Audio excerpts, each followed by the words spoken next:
Hello students, welcome to English class 10th. I hope all of you are safe at home. So today we'll start our second chapter of Prose book, that is Nelson Mandela Long Walk to Freedom, written by Nelson Mandela. Nelson Mandela was the first president of South Africa. In this essay he speaks about a historic occasion when he was sworn in, means shapath lena, as the president of South Africa. So let's start our summary. Nelson Mandela, a South African leader, greatly struggled for the freedom to his people. यानी Nelson Mandela जो south Africa के leader थे, उन्होंने अपने देश के लोगों की फ्रीडम के लिए बहुत संघर्ष किया था, स्ट्रगल किया था. He struggled against the racial discrimination between the whites and the blacks.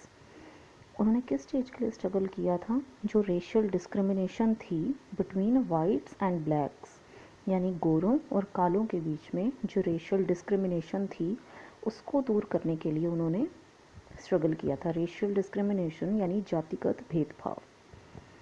In this essay means long walk to freedom, Nelson Mandela speaks about a historic occasion. इस लेसन में नेल्सन मंडेला एक historic occasion के बारे में बताते हैं, एक ऐतिहासिक ओकेशन के बारे में बताते हैं. When he was sworn in as the president of South Africa, जब उन्होंने साउथ अफ्रीका के प्रेसिडेंट के रूप में शपथ ली थी. द इनॉग्रेशन यानी उद्घाटन. It was a historic day, ये एक ऐतिहासिक दिन था. द 10th मई यानी 10 मई. Nelson Mandela calls this occasion the inauguration. तो नेल्सन मंडेला ने इस ओकेशन को इनॉग्रेशन का नाम दिया, उद्घाटन का नाम दिया. It was the inauguration of the first democratic non-racial government in South Africa. अब ये इनॉग्रेशन किस चीज़ का था? पहली डेमोक्रेटिक नॉन रेशियल गवर्नमेंट का साउथ अफ्रीका में. डेमोक्रेटिक यानी लोकतांत्रिक एंड नॉन रेशियल गवर्नमेंट यानी गैर जातिगत सरकार. ओके.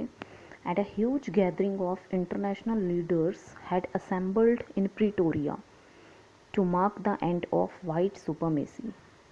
और इस अवसर पर, इस ओकेशन पे एक बहुत बड़ी भीड़ जो है इंटरनेशनल लीडर्स की इकट्ठी हुई थी, असेंबल हुई थी इन प्रीटोरिया में. ओके. किस लिए? To mark the end of white supremacy, यानी जो गोरों की सत्ता है उसका अंत करने के लिए. Okay. The swearing in ceremony यानी कि शपथ ग्रहण समारोह. The swearing in ceremony took place in a big sandstone amphitheater in Pretoria. कि जो शपथ ग्रहण समारोह था वो कहाँ हुआ था? एक बहुत बड़ी सैंडस्टोन की, ये स्टोन का एक टाइप है, बलुआ पत्थर जिसको बोलते हैं. तो सैंडस्टोन के एम्फीथिएटर इन प्रिटोरिया, जो प्रिटोरिया में सैंडस्टोन का एम्फीथिएटर था वहाँ पे. एम्फीथिएटर एक राउंड फॉर्म में एक जगह होती है जिसके साइड्स में चेयर्स होती हैं. ओके. एंड बीच में खाली होती है जगह. Mandela was accompanied by his daughter Zenani. अब मंडेला अपने साथ अपनी डॉटर जिनानी को लाया था. ड्यूरिंग द सेरेमनी, उस सेरेमनी के दौरान mister de Klerk was sworn in as second deputy president, followed by mister Thabo Mbeki who was sworn in as first deputy president. अब इस सेरेमनी में मिस्टर डी क्लर्क जो हैं उन्होंने शपथ ली थी एज सेकेंड डिप्टी प्रेसिडेंट, और उसके बाद मिस्टर थाबो मोबेकी जो थे उन्होंने कैसी शपथ ली थी? फर्स्ट डिप्टी प्रेसिडेंट के रूप में.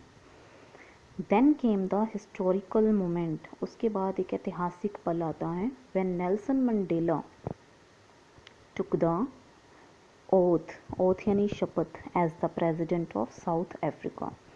तब वो हिस्टोरिक पल आता है जब नेल्सन मंडेला ने भी साउथ अफ्रीका के प्रेसिडेंट के रूप में शपथ ली. He pledged to obey and uphold the constitution. उन्होंने शपथ ली कि वो संविधान को अपहोल्ड बनाए रखेंगे और साथ ही उसको ओबे भी करेंगे. And dedicated himself to the well being of his people. और अपनी लाइफ को, अपने आप को डेडिकेट कर दिया अपने देश के लोगों की वेल बीइंग के लिए, यानी कि भलाई के लिए. मंडेलास पब्लिक एड्रेस, एड्रेस यानी किसी को संबोधित करना. In his public address Mandela spoke of the new born liberty. जब उन्होंने अपनी स्पीच स्टार्ट करी, एड्रेस किया उन्होंने पब्लिक को, तो उन्होंने कहा, किस बारे में बोला उन्होंने? न्यू बॉर्न लिबर्टी के बारे में, एक नई आज़ादी के बारे में। He thanked the international guest gathered there to be with his countryman in the common victory for justice, peace and human dignity. उन्होंने धन्यवाद किया उन इंटरनेशनल गेस्ट का जो वहाँ इकट्ठा हुए थे, विद हिज कंट्रीमैन यानी अपनी कंट्रीमैन के साथ, अपनी कंट्री के लोगों के साथ, in the common victory for justice, peace and human dignity, न्याय की, शांति की और मानव की जो इंसान की जो डिग्निटी होती है, रिस्पेक्ट होती है, उसकी जीत के लिए। Mandela placed himself to liberate his people from poverty, suffering and discrimination. Mandela ने वहाँ प्लेज ली, शपथ ली कि वो अपने देश के लोगों को लाइब्रेट करेगा, आज़ाद करेगा, from poverty, suffering and discrimination, यानी गरीबी से, दुखों से एंड भेदभाव से। ओके।